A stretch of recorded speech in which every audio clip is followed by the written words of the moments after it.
Presenting x giant. कहानी की शुरुआत एक अनजान बर्फीले जंगल से होती है जहाँ पर बहुत सारे लकड़हारे रहते हैं। ये सब के सब अपने काम से आने के बाद अपने खाने की तैयारी करते हैं। इन्हीं में एक बूढ़ा आदमी होता है जो यहाँ से चला जाता है और जब वो वापस आता है तो वो देखता है कि उसके सामने एक बहुत ही खतरनाक जाइंट है जिसने उसके सभी साथियों को मार दिया है और इसके बाद वो जाइंट इस आदमी को भी मार देता है। वहीं दूसरी तरफ हमें शहर में एक मेल और फीमेल पुलिस वाले को दिखाया जाता है जिनके सामने 5 बच्चे हैं और इस सब के सब किसी न किसी क्रिमिनल एक्टिविटी में इंगेज्ड हैं, यानी कि इन्होंने कोई ना कोई गलत काम किया है। पुलिस वाले ने बताते हैं कि हम तुम्हें एक हफ्ते के लिए यहाँ से दूर एक जंगल में ले जाएंगे जहाँ पर हम तुम्हारी काउंसलिंग करेंगे और जो इस टेस्ट में पास हो गया, जिसने मेरी बात मानी, उसे छोड़ दिया जाएगा और जिसने रूल्स को फॉलो नहीं किया उसे सजा मिलेगी।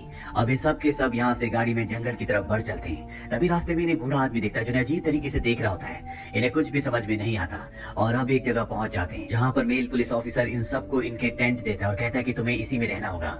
वहीं जंगल में दिखाया जाता है जहाँ पर एक भालू एक हिरन का शिकार करने वाला होता है कि तभी उसके पीछे से एक जाइंट आ जाता है और वो उस भालू को मार देता है। वहीं रात को सब के सब आग के चारों तरफ बैठे होते हैं। तभी वो बूढ़ा आदमी एक बार फिर से आता और अजीब सी हरकतें करने लगता है, लेकिन ये उसे पागल समझकर कुछ नहीं कहते। अब अगली सुबह सब के सब हाइकिंग करने के लिए जाते हैं। काफी दूर चलने के बाद ये खाना खाने के लिए रुकते हैं, लेकिन इन्हीं में से 2 लड़के वो अभी भी आगे बढ़ना चाहते हैं, इसीलिए वो बाकी लोगों को छोड़कर आगे बढ़ जाते हैं। आगे बढ़ने के बाद उन्हें एक बैल का स्केलेटन मिलता है जिसका सींग का कवर उतार कर ये अपने साथ ले जाते हैं। हालांकि ऐसा करने पर मेल पुलिस ऑफिसर इन्हें डांटता है। वो कहता है कि हम यहाँ पर कुछ अच्छी चीजें करने के लिए आए, ना कि टाइम वेस्ट करने के लिए।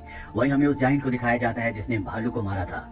वो जब देखता है कि वहाँ पर बैल का एक सींग गायब है तो उसे बहुत गुस्सा आता है और वो जोर से चिल्लाता है। उसकी आवाज पूरे जंगल में गूंज जाती है, लेकिन ये सब समझते हैं कि ये किसी जानवर की आवाज है। लेकिन वो बूढ़ा आदमी जो रात को इनके कैंप में आया था, जिसकी दिमागी हालत पूरी तरह से स्टेबल नहीं लगती, वो समझ जाता है कि जाइंट अब गुस्से में है।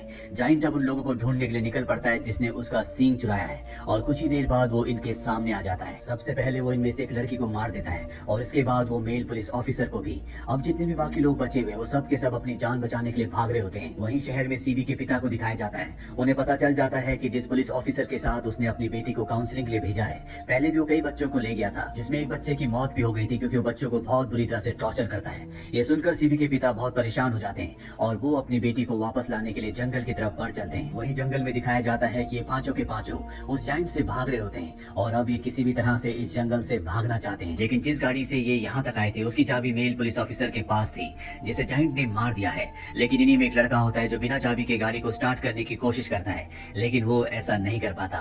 फीमेल पुलिस ऑफिसर कहती है कि हम सबको केबिन के अंदर जाना चाहिए और ये सब के सब केबिन के अंदर चले जाते हैं। तभी जाइंट इनकी गाड़ी के पास आता है और इनकी गाड़ी को घसीट कर यहाँ से अपने साथ ले जाता है। वो ऐसा इसलिए करता है क्योंकि उसे पता है कि ये इस गाड़ी से यहाँ से भागने की कोशिश करेंगे और जाइंट किसी भी कीमत पर इन्हें यहाँ से जाने नहीं देना चाहता क्योंकि वो इनसे बदला लेना चाहता है। इन लोगों ने उसका सींग चुराया है। अब उस बूढ़े आदमी को दिखाया जाता है जो इसी जंगल में रहता है। वो डरता हुआ इनकी केबिन तक आता है। ये सब उसे केबिन के अंदर ले आते हैं। वो बूढ़ा आदमी इनसे कहता है कि तुमने जरूर कुछ न कुछ किया है, इसी वजह से वो जाइंट तुम्हें मारना चाहता है। मैं कई सालों से यहाँ पर रह रहा हूँ लेकिन उसे मैंने आज तक इतने गुस्से में कभी नहीं देखा।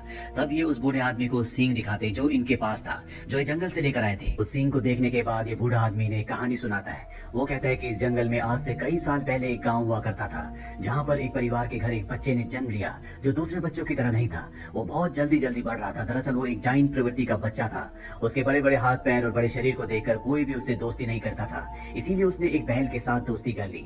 वो बैल भी उसी की तरह बढ़ता चला गया, लेकिन धीरे धीरे गांव वालों ने पूरे जंगल के पेड़ों को काट दिया। इस वजह से जानवर पशु पक्षी सब जंगल से गायब हो गए और एक दिन जब गांव वाले शिकार करने के लिए जा रहे थे तभी उनके सामने उस जाइंट का बैल आ गया। गांव वालों ने उसे मार दिया और जब वो उसे पकाने के लिए अपने गाँव लेकर आए तो वहाँ पर जाइंट आ गया। जाइंट ने जब देखा कि उसके बैल को गाँव वालों ने मार दिया है तो उसने गुस्से में आकर कई लोगों को मार दिया और जब लोगों को पता चला कि जाइंट ने कई लोगों की जान ले ली है तो उसे पकड़कर एक गुफा के अंदर बंद कर दिया गया और गुफा को एक्सप्लोसिव से ब्लास्ट कर दिया गया। सबको लगा कि जाइंट मारा गया, लेकिन जाइंट जिंदा था। वो यहाँ से ऊपर पहाड़ पर चला गया जहाँ पर उसने अपनी बैल की कब्र बनाई और जिस सिंह को तुम वहाँ से उठा कर लेकर आए हो वो जाइंट की बैल की कब्र थी, इसीलिए अब वो तुम सबको मारना चाहता है। वो गुस्से में है। दरअसल बूढ़े आदमी ने जो इन्हें बातें बताई होती है ये वही कहानी है जो हमें शुरुआत में दिखाई गई थी और अब इन सबको पता है कि सींग चुराने की वजह से जाइंट इन सबको मारना चाहता है। ये सुनने के बाद वो लड़का जो जंगल से सींग लाया था वो बाहर आता है और सींग को आसमान में उछाल कर कहता है अपना सींग वापस ले लो। अब जब वो लड़का वापस अपने केबिन की तरफ आ रहा होता है तभी जाइंट पीछे से उसी सींग को लेकर आता है और इस लड़के को मार देता है। ये देखकर सब के सब डर जाते हैं, सब केबिन के अंदर छुपे हुए हैं। तभी वो बूढ़ा आदमी बताता है कि आज तक जाइंट ने मुझे इसलिए नहीं मारा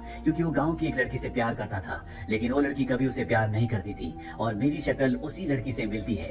दरअसल ये एक फनी बात तो होती है, लेकिन ये एक रीजन भी होता है कि जाइंट ने उसे इसीलिए नहीं मारा होता क्योंकि इसकी शक्ल उस लड़की से मिलती है जिसे कभी वो प्यार किया करता था। वहीं अब सीबी के पिता को दिखाया जाता है जो सीबी को लेने के लिए जंगल तक पहुंच चुके हैं और वो जब जंगल के अंदर आते हैं तो देखते हैं कि वहां पर एक बहुत बड़े पैर का निशान है। वो समझ जाते हैं कि यहाँ पर कुछ न कुछ गड़बड़ है। वो अपने साथ ही पुलिस ऑफिसर की डेड बॉडी को भी देख लेते हैं और अब वो अपनी बेटी को बचाने के लिए जंगल की तरफ बढ़ चलते हैं। वो यहाँ अपने रेडियो से पुलिस वालों से मदद मांगने की कोशिश करते हैं, लेकिन उनका रेडियो पुलिस स्टेशन में नहीं बल्कि एक बार में कनेक्ट हो जाता है जहाँ पर सभी लोग उनके मैसेज को, उनकी बातों को सुन लेते हैं। वहीं जंगल में जब ये बहुत देर तक केबिन से बाहर नहीं निकलते तो केबिन के ऊपर जाइंट हमला कर देता है और वहाँ से एक लड़की को बाहर निकाल कर मार देता है। अब इससे पहले कि जाइंट बाकी लोगों को भी मारता, फीमेल पुलिस ऑफिसर उसकी आंख पर गोली मार देती है और अब सब के सब यहाँ से भागने लगते हैं। जाइंट भी इन्हें मारने के लिए इनका पीछा कर रहा होता है, पर अब सीवी के पिता यहाँ पहुंच जाते हैं और जाइंट के ऊपर हमला कर देते हैं। जाइंट जख्मी होकर केबिन के ऊपर गिर जाता है जिससे केबिन पूरी तरह से तबाह हो जाता है। अब इससे पहले कि ये सब यहाँ से भागते इनके सामने वही बूढ़ा आदमी आ जाता है जो इसी जंगल में रहता है। वो इनके ऊपर गन तान देता है। वो कहता है कि तुम यहाँ से नहीं जा सकते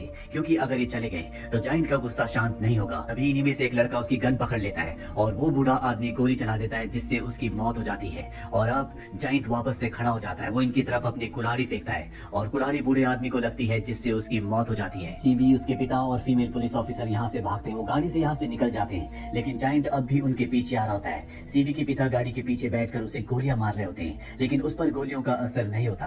तभी सीबी का ध्यान भटक जाता है और गाड़ी का एक्सीडेंट हो जाता है। अब इस सब के सब यहाँ से जाइंट से बचते हुए भागते हैं और एक नदी के ऊपर बने हुए फुट ब्रिज पर फंस जाते हैं। आगे रास्ता बंद है और पीछे जाइंट है। अब जाइंट इन्हें मारने के लिए इनकी तरफ बढ़ता है और इससे पहले कि वो इन्हें मारता, यहाँ पर बाहर के वो लोग और कुछ मिलिट्री ऑफिसर्स पहुंच जाते हैं जिन्होंने सीबी के पिता के मैसेज को सुन लिया था और सब के सब मिलकर जाइंट पर लगातार गोलियां चलाते हैं जिससे वो बुरी तरह से जख्मी हो जाता है और नीचे नदी में गिरकर डूब जाता है और इस तरह से जाइंट का खात्मा हो जाता है। सीबी, उसके पिता और फीमेल पुलिस ऑफिसर बच जाते हैं। हालांकि इनके सारे दोस्त मारे गए, लेकिन इनकी किस्मत ने इनका साथ दिया और ये सब के सब बच गए। और इसी के साथ जाइंट की ये कहानी यहीं पर खत्म हो जाती है।